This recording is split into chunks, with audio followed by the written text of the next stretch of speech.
Hello everyone, in today's video, I'm going to show you how to connect funding pips to MetaTrader 5. First, purchasing your evaluation of funded account, start by logging in to your funding pips client area. Then go to My Accounts or Trading Accounts and open your trading details. You will see your login ID, password, server name, and an MT5 download link if provided.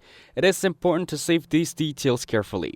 If you don't already have MetaTrader 5, download it either from the Funding Pips link or directly from the MetaTrader 5 website. Install it on your device, whether it is Windows, Mac, Android, or iPhone.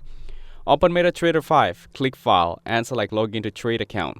A login window will appear. Fill in your Funding Pips details, your login as your Funding Pips account number, your trading password, not the investor password, and the server exactly as provided.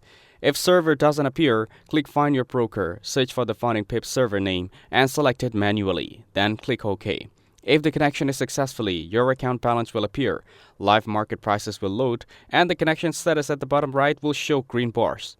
If it says invalid account, double-check your login details, ensure the correct server is selected, or reset your password from the dashboard if needed.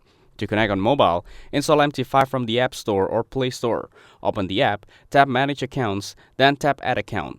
Search for the Funding Pips server and enter your login and password. Once done, your account will be connected and ready for trading. That's it. Thanks for watching. Don't forget to like and subscribe for more videos.